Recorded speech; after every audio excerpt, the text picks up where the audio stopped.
Hey guys, so I've had my Hivemapper Dashcam for around 2 weeks now. I've been mapping for a couple of weeks. So this video is going to have a quick look at my experience so far. I'm going to show you how everything works and do a little demo in real time. I'm fully aware that the main question on everyone's mind is how much money is everybody making mapping. I will do that. I will cover that in my next video, which I'll make in the next few days. Perhaps not tomorrow as it's Christmas Day, maybe Boxing Day I'll do it. This one's basically just my experience so far and showing everybody how it works. To give you a hint, many of you probably know already, the token is live. So you can Google Hivemapper honey token price and you can see exactly where it is. So I think it's between sort of $0.1, $0.2. And then you can go to the Hivemapper website, have a look on the Explorer and see how many tokens people have earned, for example, in the last few weeks and months compared to how much mapping they've actually been doing. But I'll make a video in the next few days to break all of this down. There are some nuances there and the information on the Explorer, as far as I can see, isn't perfect. But if you're really impatient, you can go onto the Explorer and have an analyze of how much honey people are getting and compare that to the token price, or hang on a few days and I will do it for you and make a video on it. So make sure, if you haven't already, as ever, hit that subscribe button and you'll get a notification when I bring that video out. So there is the dashcam in all its glory. Just clips onto the windscreen like that, nice and easy to set up. It is that big to compare it to my fingers. And then the other end, really simple. You just put it into the cigarette lighter, the light comes on so you know that it's working. And it does take a little bit of time to power up, anything from maybe like 20 seconds to a few minutes. And the thing I found when installing it as well is you actually have to tilt it upwards a little bit more than you think you should. And so initially I had it facing downwards a little bit more. I then you can put a USB stick in this side. There's a little USB-C socket there. There we go. It's just come on. You put the USB stick in and you can then retrieve the images that it maps.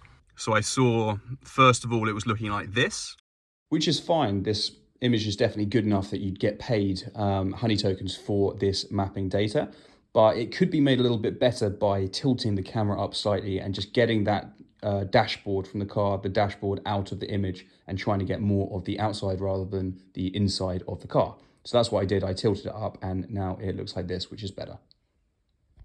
The other thing to note, you can see that my windscreen's missing up a little bit. This would be no good. You need to make sure that you always have a completely clean dash cam. Otherwise, it's not going to be mapping. So now that the lights have come on, 3 red lights, it means that it's not mapping at the moment. The bottom one basically means it's not connected to to my phone. The middle one means that GPS is not locked and not on. And the top one means that it's just not recording. So let's see how it works in real time. I've got on my phone here the Wi-Fi turned on, so it should, because I've connected it before, it should automatically connect. Apparently it's got a GPS lock now. The green light in the middle is common. So now that the top 2 lights have gone green, I mean, in theory, we should be ready to map, but the bottom light being red means that something isn't quite right.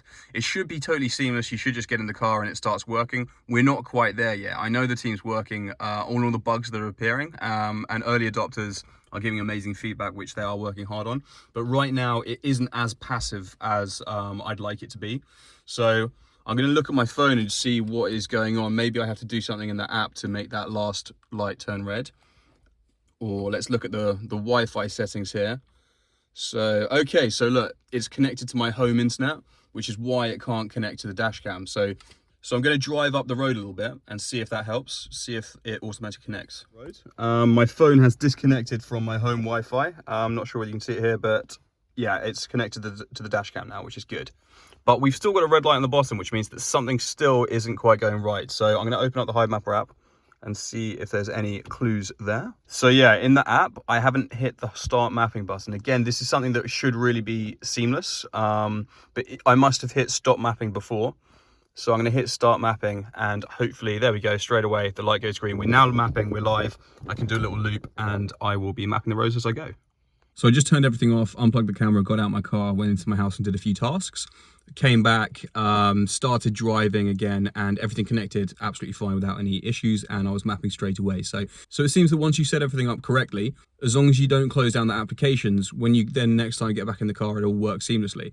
And to be honest, by and large, it has been a very passive and easy process. Just every now and then, I might have to open the Hivemapper app up and just make sure that everything's connected properly. But yeah, by and large, it's been a really good experience so far. And it's been really quick and easy to set everything up as well, so that was really good. The upload process, by and large, has been completely passive as well. So as soon as you get home, your phone connects to the Wi-Fi, all the data is automatically uploaded. You can also set it to upload via your cellular data if you have an unlimited unlimited tariff, which is cool. So the main things for me that need improving are the percentage of the road that actually gets mapped. So the dash cam's relying on GPS to geolocate where you are, and the GPS quite often doesn't have a strong enough signal, so the middle light goes red quite a lot, and so you might end up mapping anything from around 30 to 70% of the drive that you actually do, so it's not 100%. So another point for improvement is on the data upload side, if I show you what it looks like in the app. So it is a little bit confusing to try and work out how much you've actually mapped and how much has been uploaded compared to how much you've been driving.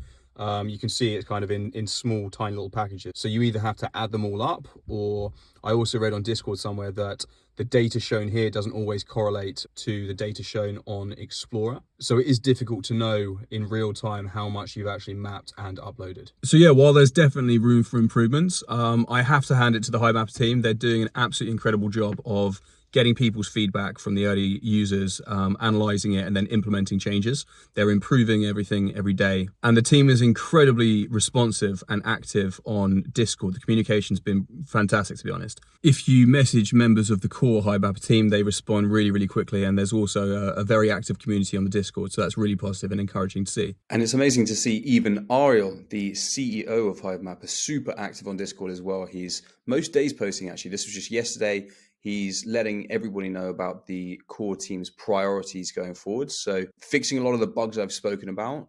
The first priority is increasing hardware production volumes so that they can ship the cameras out to us quicker and you guys can all get your cameras quicker. Number two is increasing the percentage of kilometers driven versus mapped. This is what I was talking about before, right? The more we actually map when we're driving, obviously, the more we're going to get paid. So number two, that's a really important one. I won't go through all these one by one, but basically it's fixing a lot of the bugs and improving the user experience. And really cool that they're also taking on 2 new software engineers and moving a few of the engineers towards user experience so that all of these bugs can basically be fixed. And it's going to be a much more seamless and passive experience for us when we're mapping. And as a quick reminder for those of you who haven't seen it, we do have a full interview with Ariel on what the thesis behind Hivemapper is, what the project's all about. So I'll link that in the description. If you want to go and have a look at that, you can find the link in the description. And if you're watching this because you are a Future Networks driver who signed up to get a Hivemapper Dashcam from us, firstly, thanks for your patience. We are obviously waiting until we get our delivery before we can start shipping to everybody. We will keep you updated. There's not a huge amount that we can do on this to speed it up. I think we can assume that we'll be getting them in mid-January. Something along those lines are the expectations that I've been given. We will keep you updated and get them to you as soon as possible. I hope you found this brief update useful, and I'll see you in the next video when we're looking at the earnings.